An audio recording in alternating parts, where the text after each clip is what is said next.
So like I said, I'm very, very excited. So the first time I saw this book, I was actually on the Westland website and I was on Amazon and I saw the spiritual CEO and it immediately got me thinking. And I said, you know what? This is such a interesting topic and it's so interesting for the times that we live in because I don't know about you, but as a person, I think with COVID times, we are all grappling with what is the role and what is our role as a working person, what is our role as a business leader, how should we actually think about life even. And so I was very, very excited when Prakash ji accepted our invitation to be a speaker on Sipping Thoughts and to talk about something I think that a lot of us are actually talking about. How do we create an impactful life? A little bit about Prakash ji. He's the secretary to Daiji, who's a global guide for the Heartfulness Institute. He's a best-selling author in India. He's a C-suite coach. He's a master storyteller. He's a nation builder. He's got so many, I would say, accolades to his name. But I think what we're talking about today is that the world is going through a tremendous transformation, perhaps even a metamorphosis. There is no longer acceptable to stand on the sidelines, balancing balance sheets and checkbooks. The Spiritual CEO, which is brought to you by Westland, which is an Amazon company, it opens our eyes to the collective need and the urgent need that all of us need to change. So what Prakashji does very well, he distills the ancient wisdom from the Gita and learnings from the Vedas and other spiritual texts. And he explains how centering ourselves brings a path to greater success in both our personal and our business life. He's published over 10 books in several languages. He has authored 1,000+ articles on self-development, spirituality, and various topics. He's an avid reader and has been practicing heartfulness meditation since 1992, and he's a certified heartfulness trainer. With that, I can go on and on, but welcome, Prakashji, to Sipping Thoughts. Very nice to have you here. Share a secret. Please share a secret. We all want to know the secret. My wife is on the show. Oh, should I mute her or should I unmute her? Or should I put her back in the waiting room? And I always say that, I am the man of the house and I have the permission of my wife to say so. But fantastic, Prakashji. I want to ask you a question. And just to get us started, what is the spiritual CEO and who is the spiritual CEO? Something I'm still finding my way through. I would rather be keen on asking the people who are already joined so early a hearty congratulations to them for taking time out. Can they just share a couple of lines what they think could be a spiritual CEO on the chat box?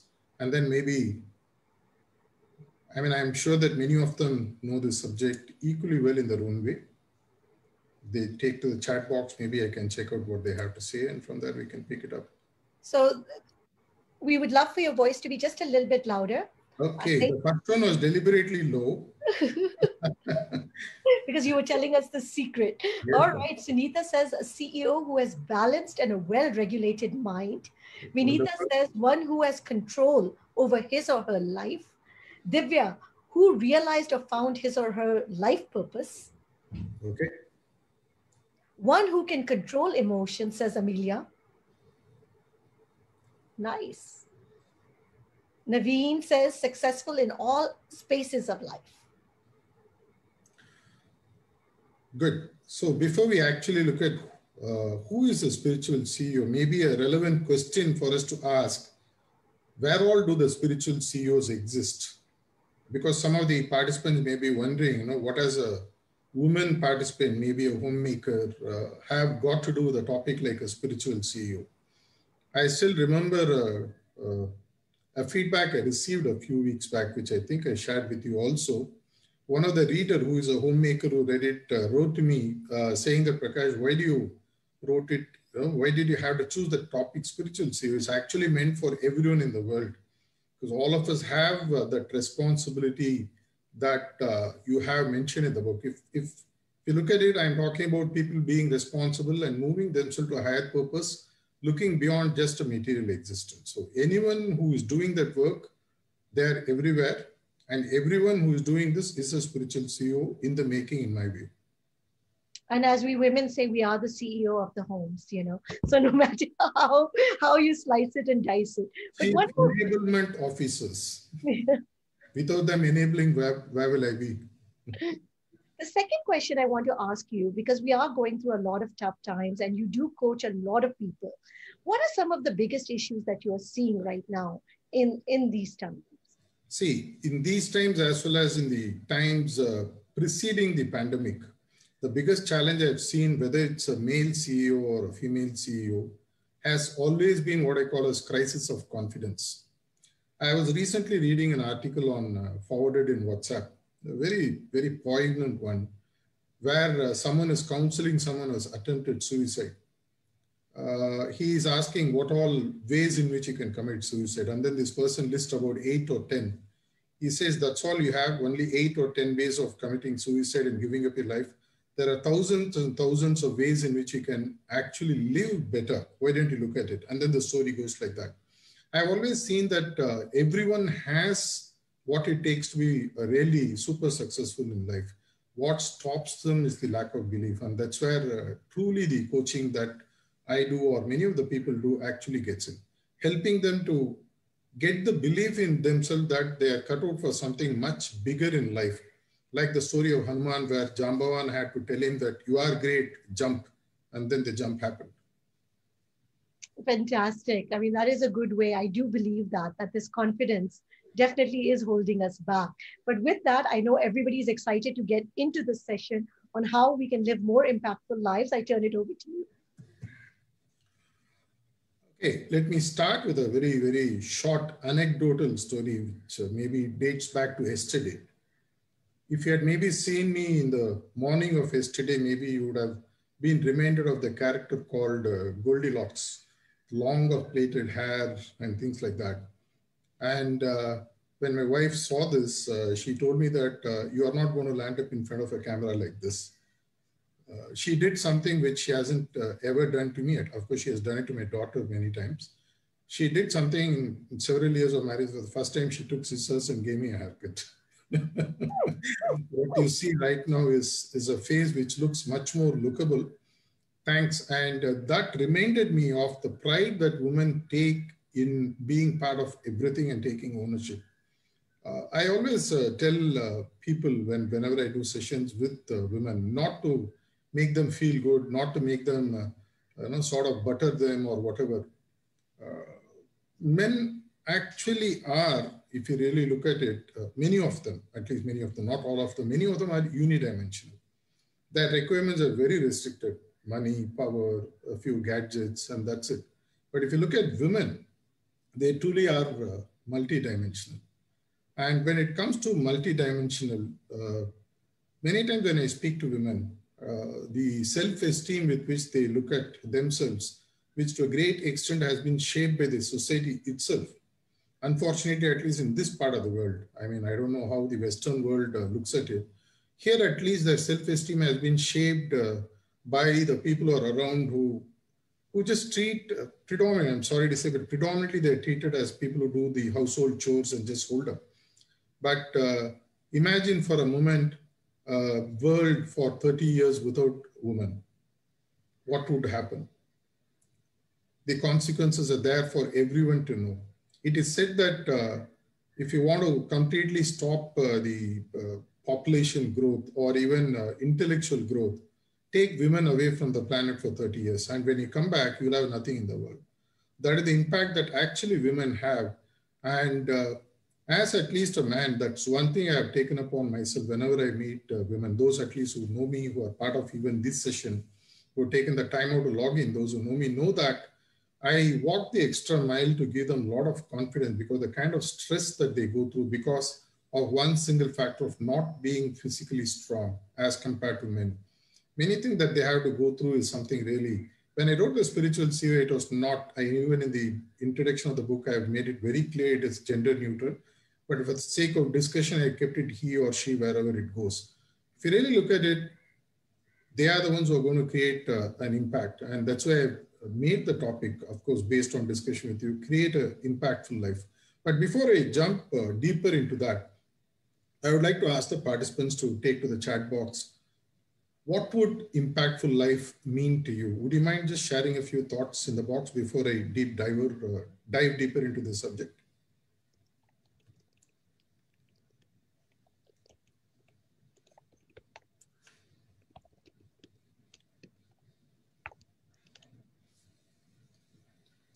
Yeah, thanks for that question. Life with purpose, making a difference. Makes one think, actually, you know, because I think even when you shot me that question, by seeing the smile, respect, achievement, purpose, independent, swing the life, giving back, living. Now it's flowing. Wonderful. To be an expert, a balanced life, fulfill, meaningful, fulfill goals, balanced. Now it's rocking and rolling. Huh? Okay, let me go back. Typically, if you look at the word impactful, English as a language borrows extensively from other languages, and that is something they are very smart, very adaptive. If you look at the word impactful, which came in the 80s, 60s rather, the etymology, as they say, the root of the word actually means manifesting a great effect or creating an impact. When it really look at impact, there are ways in which we can look at impact. Let me go back to maybe high school mathematics for us to understand this subject. We have something called as arithmetical progression, where 1 plus 1, 1 plus 2, 1 plus 3, the growth is something like that. And then you have something called as a geometrical progression, where it's a 2 into 2, 2 into 3, 2 into 4. And when you look at exponential growth, when n raised to the power of x, for example, 3 raised to the power of 6 or 3 raised to the power of 12, the quantum leap in growth is completely different. And that is the kind of impact that women are actually capable of bringing in. All along, imagine whatever growth has happened to this world to a great extent. It is the men in the forefront who have brought the changes with a lot of support from women from behind. If only the participation in whatever way it's possible, if it's enabled, imagine the kind of impact it would have.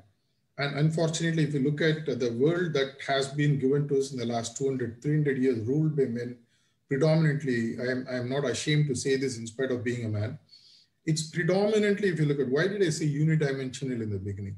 Mainly because all that so-called innovations or creativity or whatever that has come, predominantly has gone towards creating one single benefit, which is nothing but making more money and living a more luxurious life. And life is not just about that.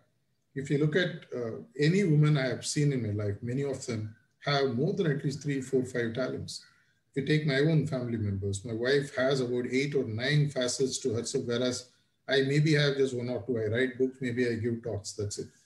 I have seen many of them who have wonderful talents, but unfortunately, they are all measured against one single measure of creating an impact through economic survival or economic growth.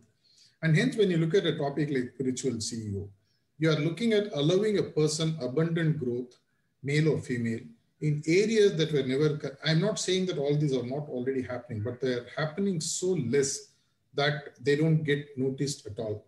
Finally, what hits the papers is the economic growth of an organization, the new billionaires on the frontier, the people who have made the money, the famous divorces and how much money was given. Everything revolves around only one single vitamin M, as we call. And this is something that women are capable of changing. And this is something I don't think men are going to easily allow, because they are like one song wonder. Many of them do not know how to sing beyond that song of success through monetary terms. And this is where I believe a life change will have to happen in this world, where women will have to start really unfolding in terms of what they are truly capable of, other than just, again, sorry to say, but predominantly used by many men as decorative pieces, where they are just something that you take to a party, show them that this is my wife, or they are just the bearers of children for the next generation to come. It's sad, but unfortunately, this has been there for a long time, even in advanced civilizations like the West. I don't see much of it. Here and there are, of course, people who are really taking it big time. But this impact is something which I would love to see, if possible, in this generation, a generation consisting normally of 30 years. This is where I believe that women are really capable of. If you look at, let me share just a small anecdote before I ask a question to the audience. If you look at the word woman, according to Hindu philosophy, at least from the school from which many of us come, it comes from actually two powerful words, Sanskrit words called as Prakriti or Adi Prakriti. If you look at the word, Sanskrit word called Prakriti, it actually stands for all that is post creation, what happens after creation. And if you look at what happens after creation, it's called Prakriti. But if you look at what happens before creation, it's called as Adi Prakriti or Para Prakriti, which means it is the only thing that existed from which everything in this world has actually come, including the word Purusha, which actually stands for a man. Even if you look at the stories of Adi Shakti and Shiva, it is always said that Shiva was a Amsa of Shakti. And if you really look at it, it is the Big Bang or whatever you want to call. In my view, the creator was or is the equivalent of what we would call as Adi Prakriti, the feminine form, because it is only women who are capable of really creating. Men to a great extent are capable of creating, which are at a material level, but they are great consumers, of course. They know how to consume, they know how to use. But the true creativity of women, when it's not really being used, the earth, as we are seeing, is going through a phase which would have easily been avoided. Imagine if 100 years ago, if all the governmental posts, the CEO post had been taken over by women. However it happens, of course, you have fancy comics, Marvel comics like Wonder Woman and all that, but it happens only in comics. If it had happened in real time, of course, there are also some great CEOs that we come along today, Indra Nooyi, or even in our own country, you have had Indira Gandhi, so many, but the examples are far and few. If that had become a regular occurrence, imagine the kind of change they would have brought, how much more loving and peaceful a place they would have made the earth to be. Okay, before I proceed further, I want to ask a question to the participants. What do you think woman really is capable of doing to change the current scenario of the world?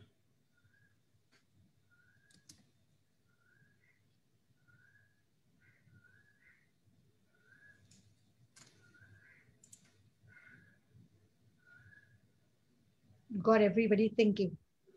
Yeah, bringing more empathy and compassion, okay?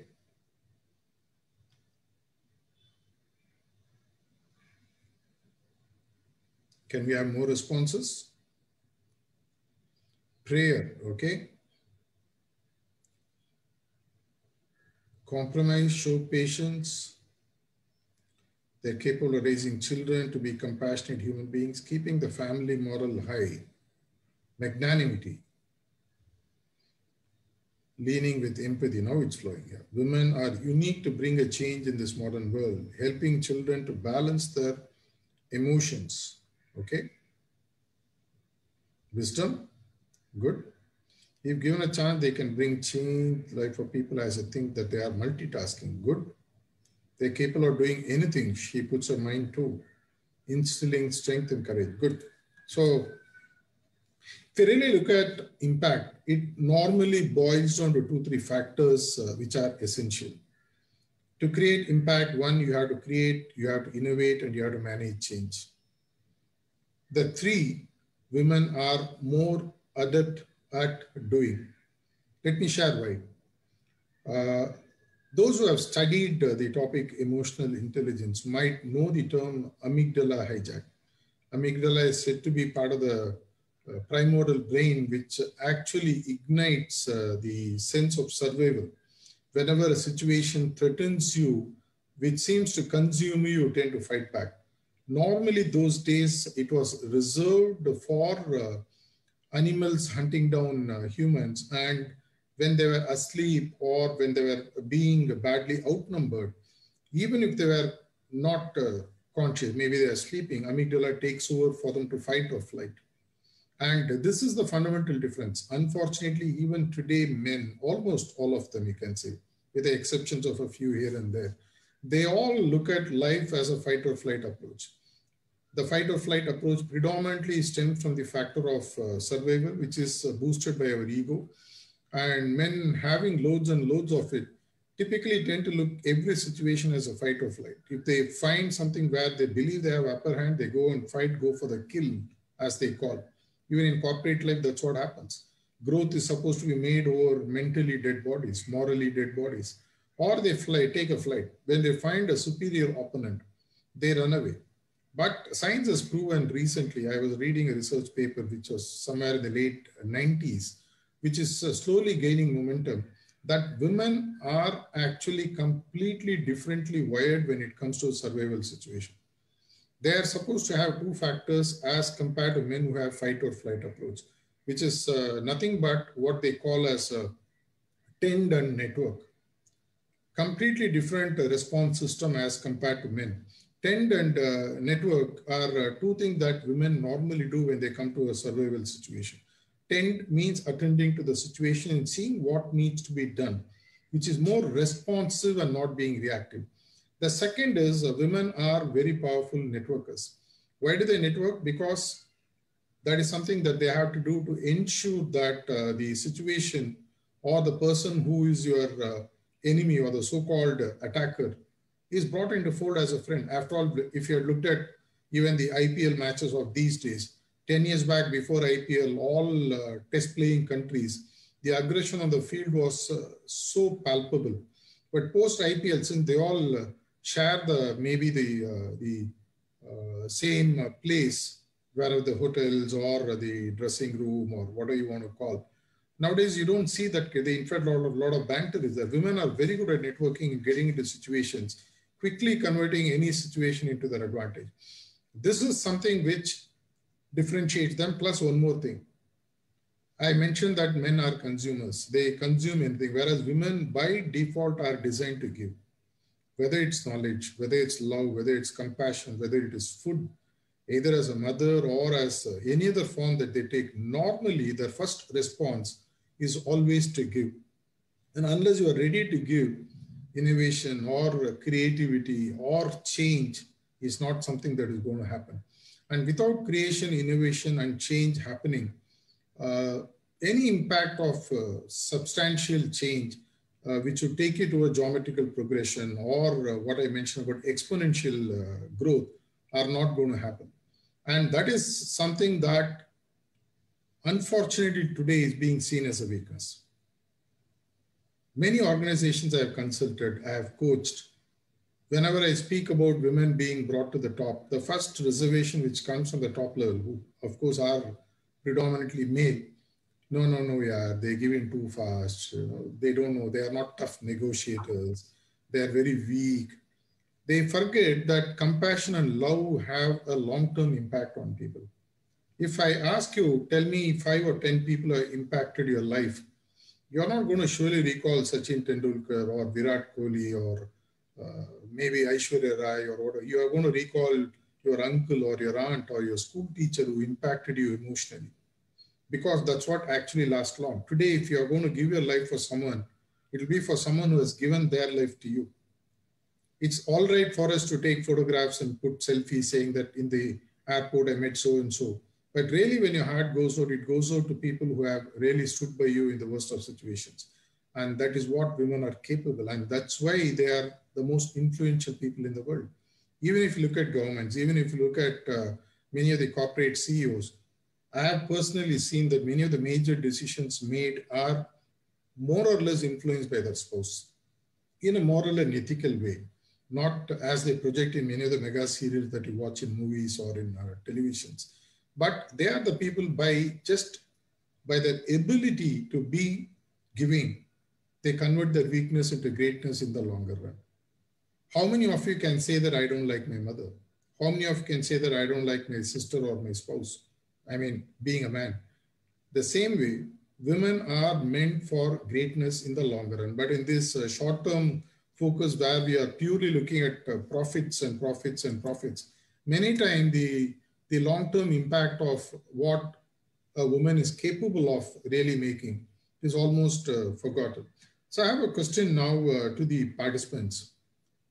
If you are given a choice to redesign your destiny, what are the 3 things that you would do to create an impactful life? I want to ask this question to you while the audience is typing, Prakashji, that a lot of the housework or the work that women do, and when you've said, even on that, they're trying to put a financial number.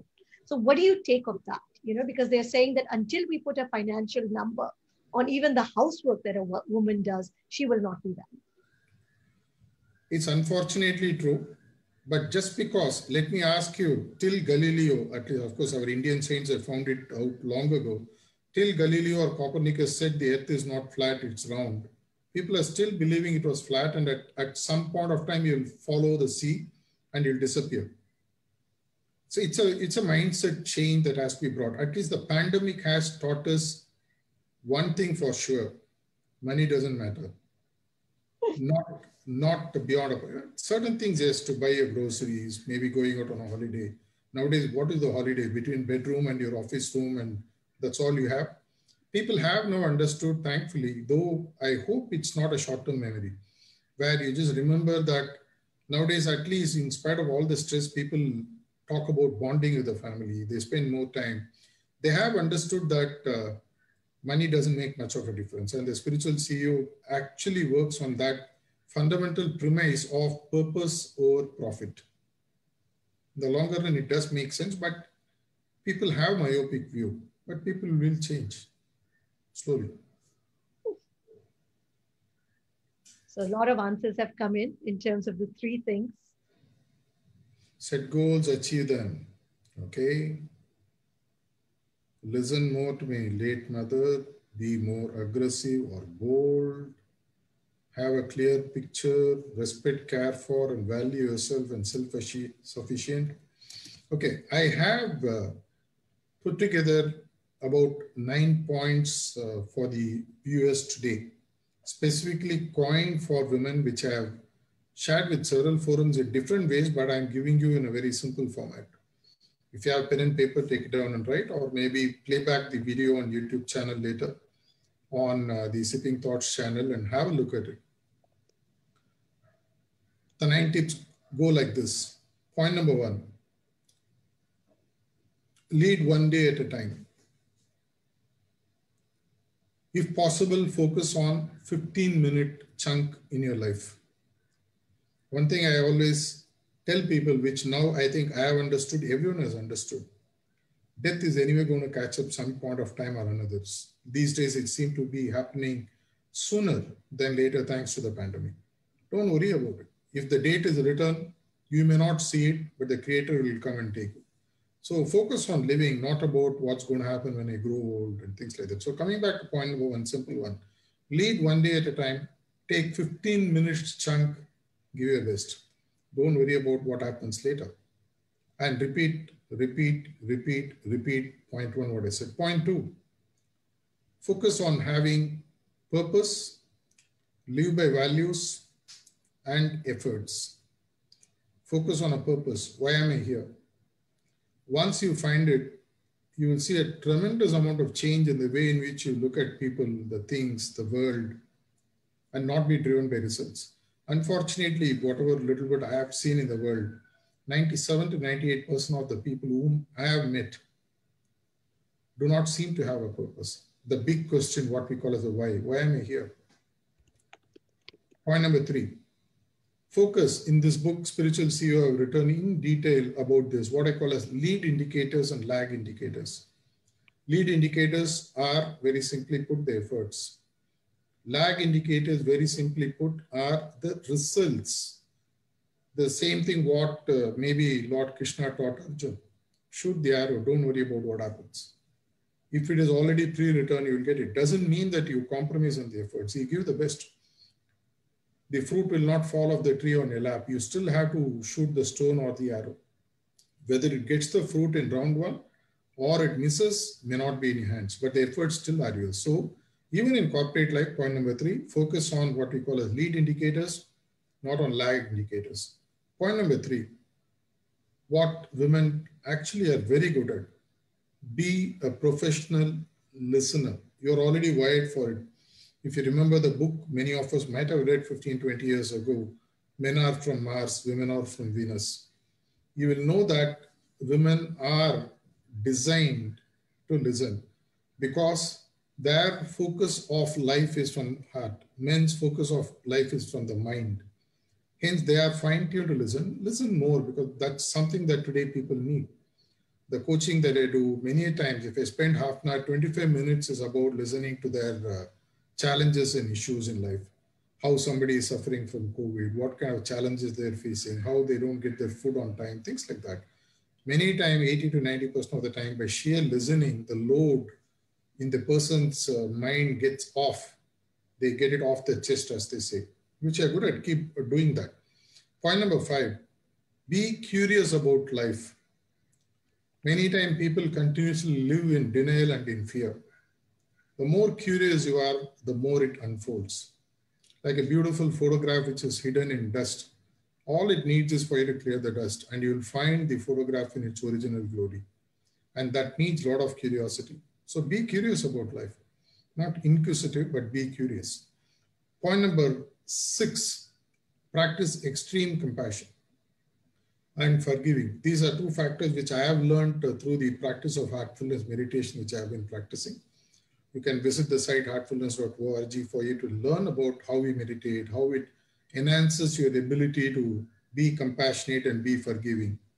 I mean, animals live a more, in my view at least, a happy life because they are not going to carry that this man walked. Of course, a few animals they say do have memories. They don't live in the past. They take that moment and they go on. So practice extreme compassion and be forgiving. Point number 7. This is something I tell men as well as women. Like yourself for what you are and not for what you are not. Many people say, I would have been better if I had this. I would have been that if my hair was this longer. I would have been better if I had a much more bank balance. I would have been better if my husband was more understanding. It might happen. It might happen by continuous efforts. Same way, do not hate yourself for what you are not. Like yourself for what you are. There is a purpose why God made you as to what you are right now. Enjoy that. Take it in your stride. Every moment is worth living as you are born. You can't change it anyway. Why bother? Point number 8. It's all about you versus you. What you were yesterday, what you are today, what you are tomorrow. The fight is never with the competition. How much more wealth I have compared to my neighbor? What car do I drive compared to my boss? Which holiday am I going this year compared to my so-and-so relative? Doesn't make a difference. It's always about you. That way, the competition is always between you. There is only focus. I've given you 8 points. So sum it up, the 9th one, which I practice, which I will certainly advocate anyone. Find any form of meditation that you want to, but practice meditation.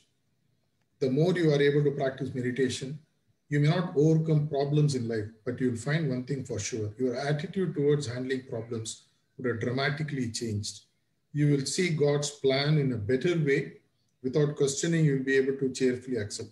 These are the 9 points I want to give. If there are any questions on this, I'd like to take before I close off with a short story from my book. So Priya is asking, can you explain point number 3, especially about the lead indicators? Lead indicators are simple.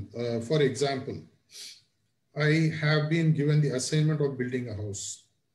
The master plan has been given to me. What I have control is what I can do today, how much I can dig the foundation, where I can put the rocks, where I can put the bricks. If I'm going to compare at the end of every day, how will the house shape up? My focus will shift to the result. The same thing MS Dhoni is famous of saying, I don't care about the results, I focus on the process. Efforts or lead indicators is about focusing on the process all the time. Results, whatever has to come, will come. Many times I found when we stop resisting, the results come out which is meant to be better for us than what we ourselves would have actually been deserving to get.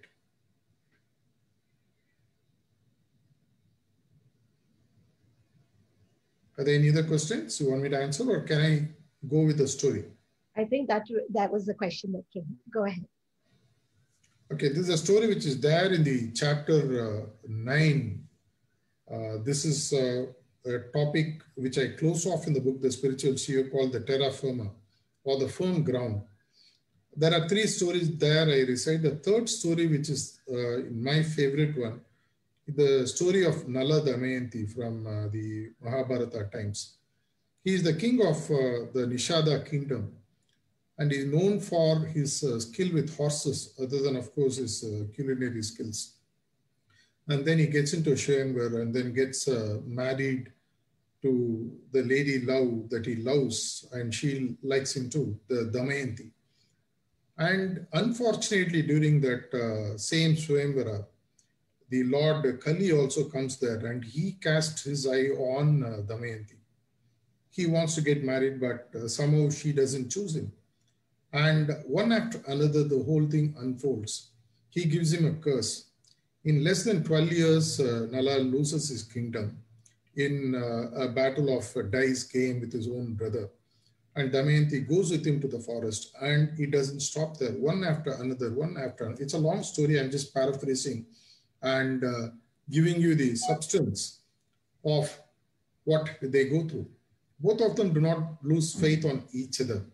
But if you really look at the entire story, right from the time of Damayanti taking the decision of marrying Nala, to the time she finally restores him back to the, she even goes through the process of actually going through a second Swayamvar, knowing well that that's the only way in which he will get out. He goes into a hiding because he doesn't want to face the world. And when he gets to know the message that she's going through a second Swayamvar, he cannot stop but saying, how can my wife go through this? So he comes there. And then they get united, and finally he gets back the kingdom, and all is well that ends well. But if you really look at the entire story, it is Damayanti's wisdom and shrewdness throughout. She writes the script. She guides him at every stage. She fights forces of much higher order, including Lord Kali himself. At every occasion, every twist in the tale, it is Damayanti who actually saves Nala. And slowly at each level, he sort of gets them out. There are 4 major learnings that I share in the book through this story. When and where to lean and when and where not to lean. Women are capable of finding out intuitively. They know which way to get. They know which door to open. If you really ask me if there is a science behind it, maybe no, maybe yes, I don't know. They seem to be intuitive. I have seen this happening in my own life many times, with my wife, with my mother, with my daughter, with many of my sisters, whom I know through heartfulness meditation. Many times when I know that their intuition is in place, I follow what they say, despite of whatever I may be, the position I hold or the standing in the society, it doesn't really matter. The second point is they are very quick to size up limitations of any situation. They can quickly, I mean, it's surprisingly many times I have been forewarned many times, either by my friend or by my wife or my, whoever, any woman whom I know in my life. They always come back and say, Prakash, or whatever relationship I have, say that don't do this. They're very quick in sizing the limitation, which is where the story really weaves the entire points together. And they are capable of encouraging transformation in people's attitude and belief system. All of us have grown up on a staple diet of stories that our mothers beautifully crafted when we are young. Today, of course, channels and WhatsApp has taken it. But the storytelling concept with which they put a lot of belief systems in our head, which help shape our attitude. I don't think men are really capable, though they might be reading stories out of books. And even in day-to-day life, as Damayanti did to Nala, they are capable of giving advice which is beyond normal man's comprehension, which works only through the mind. And finally, one thing, if you really look at the story of Nala Damayanti, women know how to put people who are around them ahead of themselves. They don't have a selfish motive. A few of them might have, we can't color all of them just because a few do. But if you really look at it, women have the knack of putting people ahead of themselves and seeing a larger picture, which is what essential. If you look at the fight between countries, if you take about 160 countries in the world, except 2 or 3, maybe New Zealand, maybe a couple of countries, all the countries, PMs or the presidents or the head of states are men. And they have only one coin of operation, which is nothing but power and geographical expansion of their country or acquisition or things like that.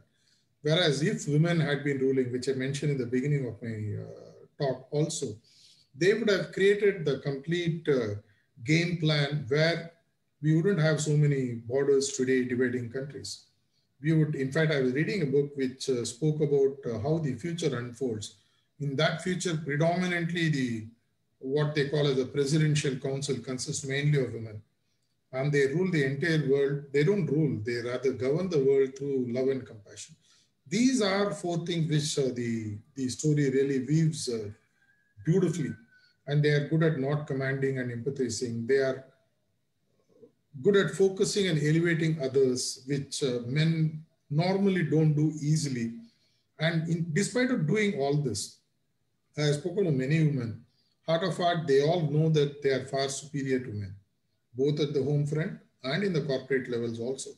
But they normally are grounded and humble. They say it's okay, it's fine. And it's not out of a despondency, but it's because they are truly humble. These are the points that I believe is something that would make a huge impact when people go through this book. I can only say, using this platform to salute all the women who are capable of making the change that the world needs.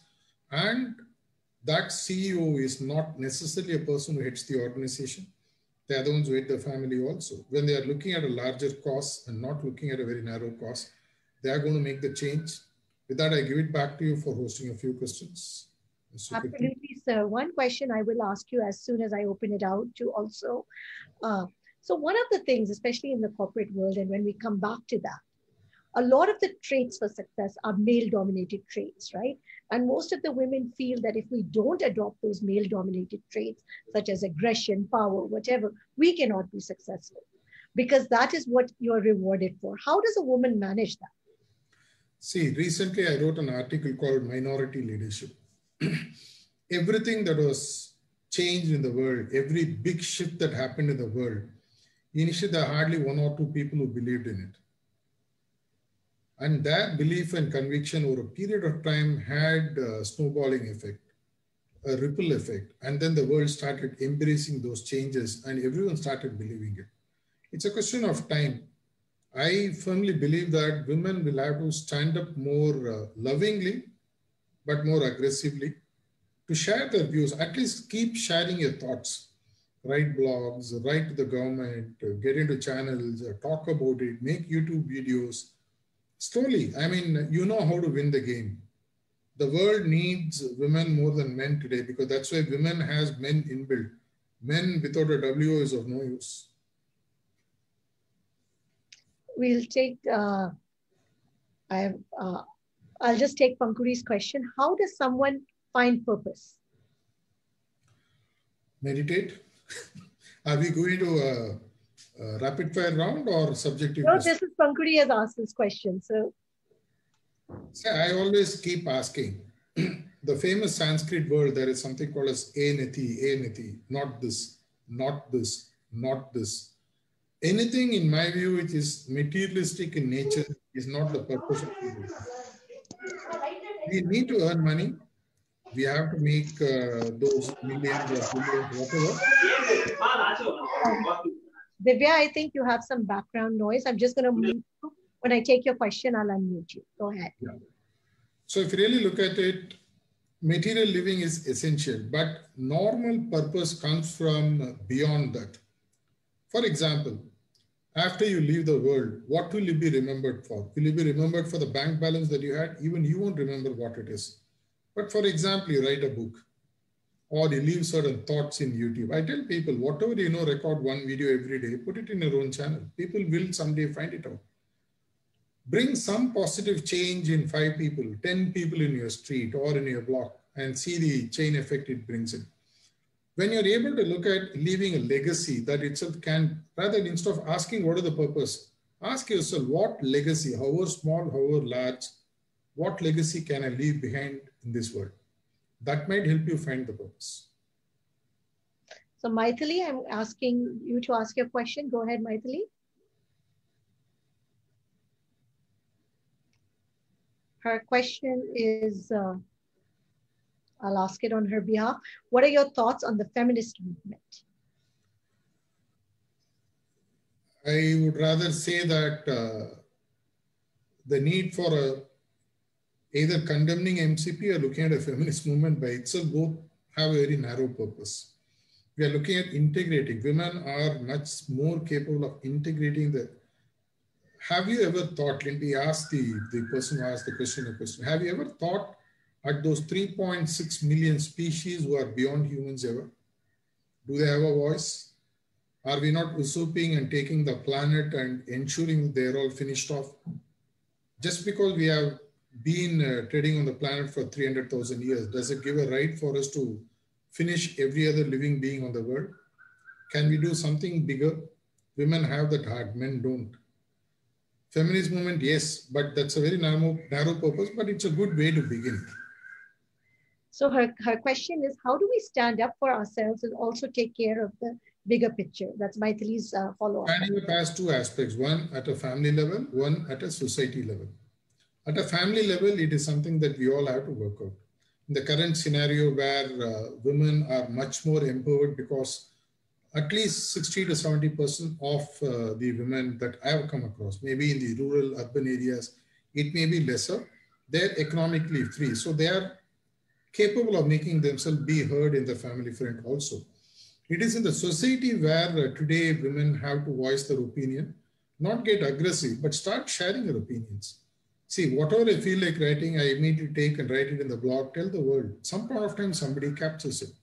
All the thoughts that have gone behind the Spiritual CEO book are thoughts which have gone into my head over a period of 10, 15, 20 years. Express yourself. Somebody will listen to you. Don't stop. Just because you don't have followers, just because nobody listens to you, just because somebody condemns you, somebody trolls you, men will troll you in case you write something. Express an opinion about bigger issues beyond family. Family is all within the four walls. I think today men are much more subdued, at least in the metros, as far as at least I see it, with occasional. Yeah, go ahead, sorry. So Sunana is asking this question, is it justified to sacrifice a woman's dream for the sake of the family? I mean, together, every family can achieve more. See, men need a few toys to play with. Very simply put, they need a little bit of space. They need a fancy gadgets, some money, and a little bit of ego aggrandizement, as you can call. Allow them to flash the ego here and there. But overall, when they understand, specifically men are vulnerable when they go through a lot of downfalls. That is when they need women the most. Between 30 years ago, what I have witnessed in the world, I travel a lot, not in the last 1 year though. I meet a lot of people. Here and there are exceptions, but overall men are mellowing down a lot. They are also understanding that it's no more a game for them alone to run.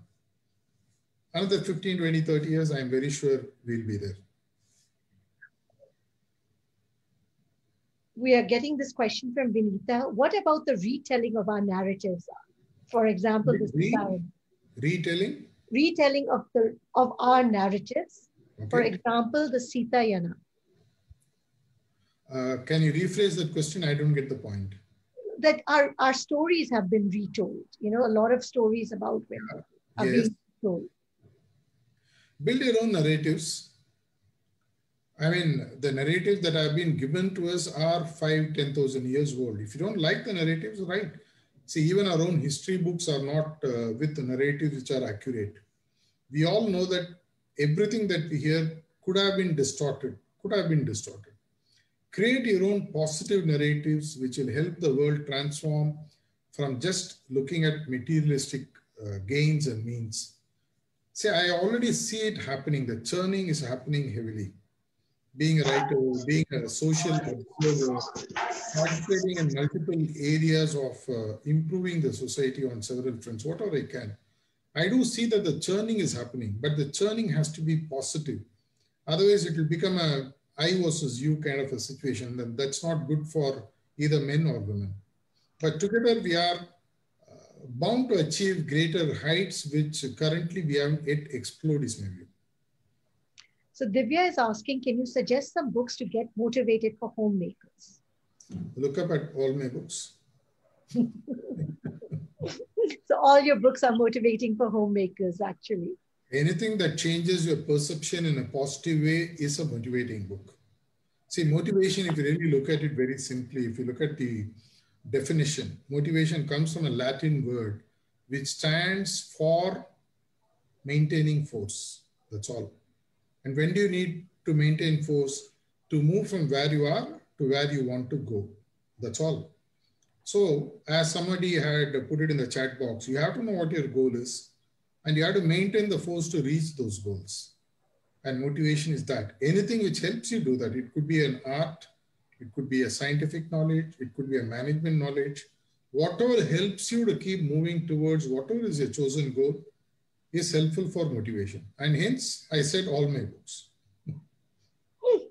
Lata, go ahead, ask your question. Warm good evening to everyone. Lata Nahar from Bangalore. Now, my question to Prakash ji is, if we read our scriptures and through a lot of series and all, the position or the condition. Lata, we can't hear you. You have to be a little louder. Okay, just a second.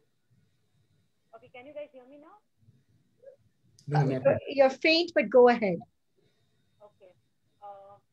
The position of women or the condition of women, what is... Are you able to hear her? No, Lata, you may have to type out your question because you're coming in very faint. Now, guys? Now, much better. Go ahead. Hello? Yeah, go ahead. Just a second, please. Now it's fine. Yes, go ahead. Can you please hear me now? Yes. Yes. Yeah. Okay. I'll just rephrase my question again.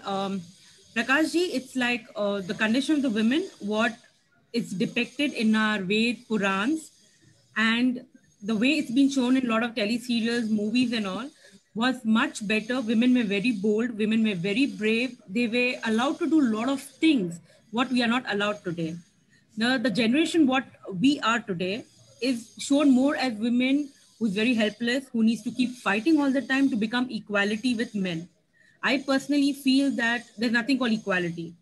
All human beings are meant to be same, whether let it be men, women, transgenders, anyone. Any living being is same on this earth. But the way our mentality and the mindsets have been made, the way they portray women, the way the women have been taught, but how do we get a change about it? With the present generation who's going to take over the country from, in a few years, from the 30s and 40s, who's going to take over the country now?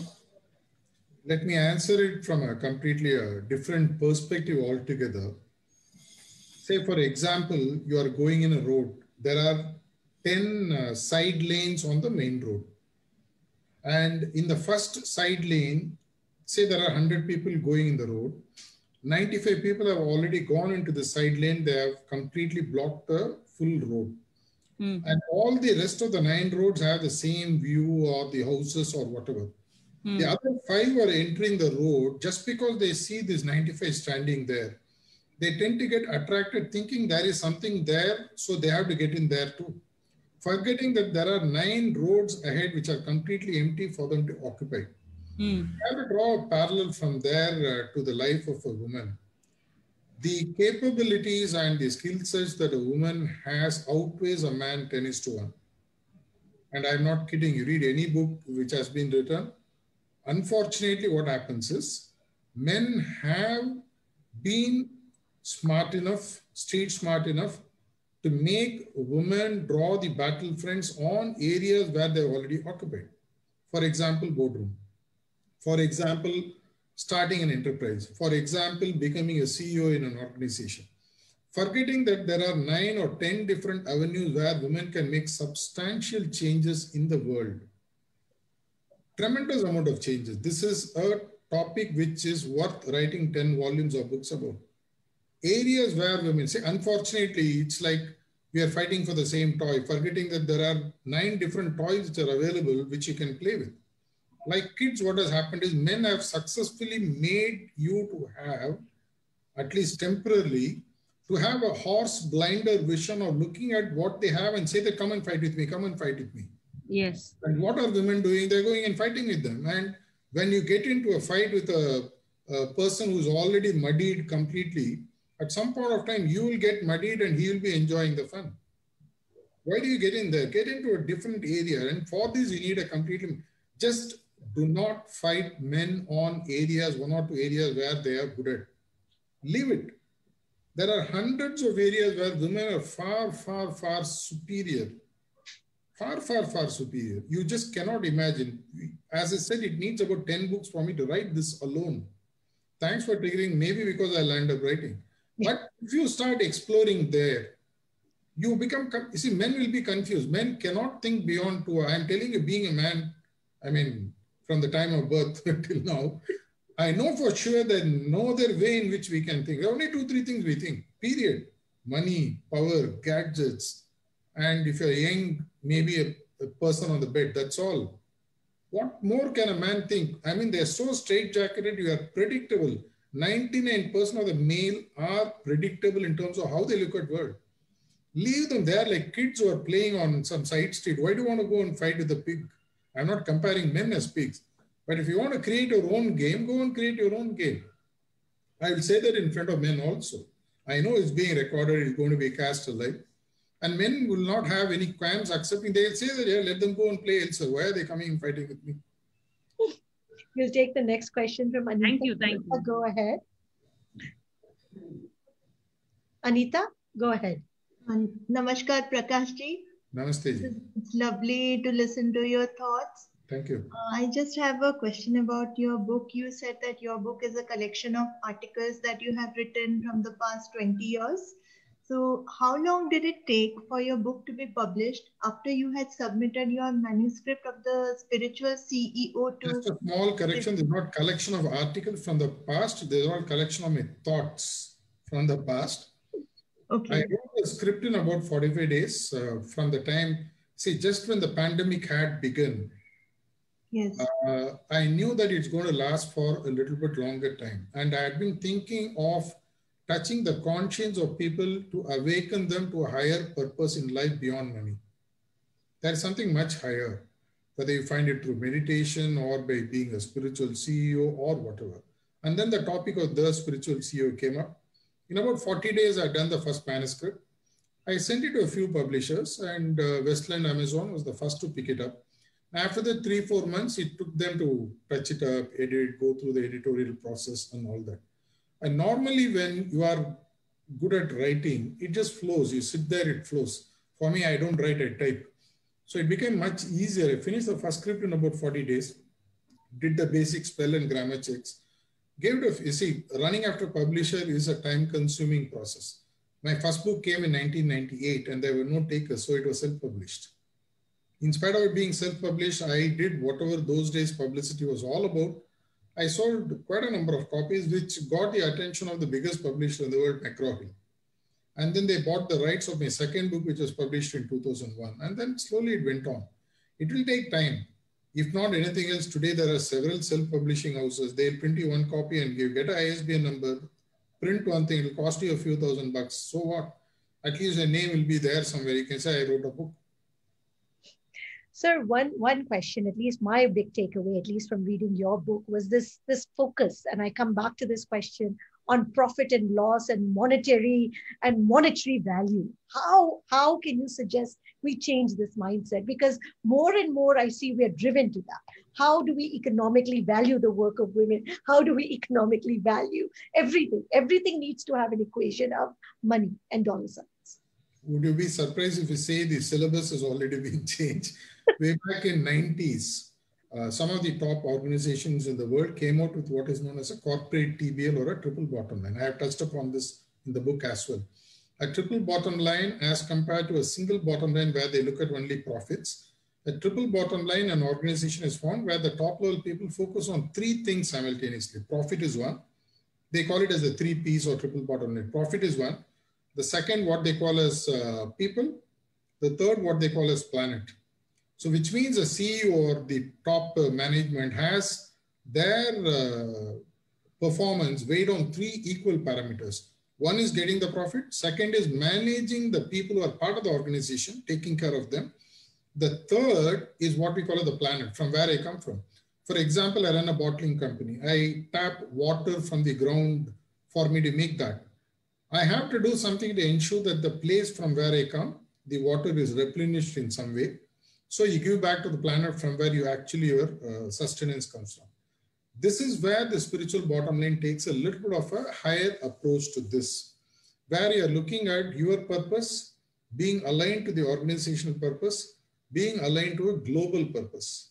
Finding the global purpose and aligning organizational and individual purpose is what spiritual bottom line is all about, and engineering your life around that. Surprisingly, today in the world, at least that I know of, there are thousands of organizations who are using these kind of yardsticks in one way or another to lead their organizations. You're on mute. Question before I hand it to you for your tip, the difference between the heart and the mind. I also found that very interesting in your book. It is something that you have to enjoy to know the difference. See, mind is the first reaction to any situation. So the moment you see anything, what comes to your mind, as they say? It came to my mind. Hold on, just wait. Because the heart is a little bit deeper. It's like a person who's inside a well. The voice will take a little bit of time for it to reach. That's why they always say, if you want to listen to the heart, pause. Give a pause. Whenever you are in doubt, pause. I mean, in life, really nothing matters. If it's a life and death situation, you go to a doctor, they are going to take care. Anything else, just give it sufficient pause for the heart to respond. And this is something I would rather learn from women than teaching women. Because I have seen that women know how to read the pulse from their heart very easily. Because heart is what controls compassion and being forgiving, being merciful. They are the qualities of a heart-based person, heart-based living. A mind-based person, predominantly you can find out egoistic, power-driven, survival-driven. It's quite easy to find out. But in doubt, very simple. Very difficult to practice, very simple answer, pause. And I know we're out of time. I apologize if I couldn't get to your question. But Prakashji, any last thoughts as we end the session for today? Other than, of course, do get the book. I never sell the book because they know that. What I always say is that, based on my own personal experience, right from the way in which I was brought up. When I was about 7, my father had to move out of my hometown for his business. And till the end of his life, I never happened to spend more time with him. Twice a year, thrice a year, that's all. My entire grooming, whatever I am today, was done by my mother. And 3 teachers to whom I owe during my school, 2 of them were women. Unfortunately, one died due to a questionable stove accident those days. The other teacher is still good, she's there. The other one was a male teacher. He also died young due to a heart attack. I have seen that women are great leaders and they don't run after publicity. They don't, of course, a few do due to social pressures and compulsions, but predominantly they know how to handle the pressures. Keep doing what you're good at. Keep seeking space in a positive way. Ensure that you are heard more and more in a positive way to bring a positive change. I'll be the first person always to back you, and you can take my word for granted. I'm not saying it in a shallow way because this is what I have been saying. All those who know me know this well. I do have my blemishes, but as far as I'm concerned, women are fit to lead far better than men. Be at it 20, 30 years from now, maybe sooner, we will do it. Those are my parting words. Wow, thank you. I think one last question, I can't resist asking it. Who is the best spiritual CEO according to you? Anita, that was an awesome question. Earlier, my mother, now my wife. Well, thank you. And thank you all for joining us. That was an excellent session. Thank you, Prakashji, for motivating us and reminding us all of Madam, I have a question. how powerful we are. Go ahead, Ranadir. Go ahead, please. Sir, good evening, sir. Prakash, sir. How come you encourage a girl or woman slapping a man? And how come you, as a writer, justify that that the 99%, 1 minute, sir, 99% of the society will support the woman, and where man blames, and how come you explain in your writings or in your books about this situation? If you're suggesting that I've told women can slap, I'm not for physical contact, either between man and women or women. It is not a slugfest in life. It's about giving the space to each other and managing to live a life in a balanced way. My guru's guru, Babaji Maharaj, used to say that God is not crazy or a fool to have created man and woman if only one unisex was sufficient. If he has made it, there is a reason for us all to coexist and progress. There is a big scheme of things which we have to figure out for us to peacefully coexist. If I have given you an impression that it's all right to slap and get away, not at all. That's not what I meant. My apologies if that has been interpreted that way. What I always mean is peaceful coexistence for a common growth which is beyond the current comprehension. I hope I answered your question. Well, thank you, Prakashji. Again, awesome session.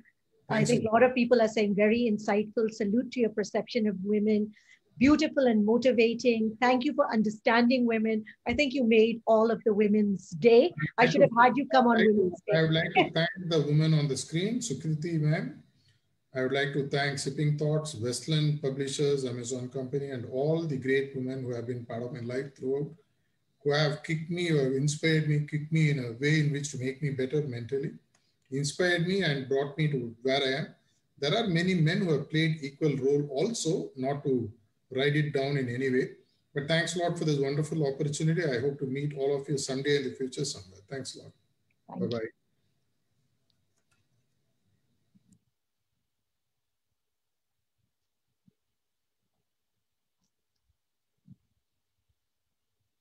Thank you all for joining us today.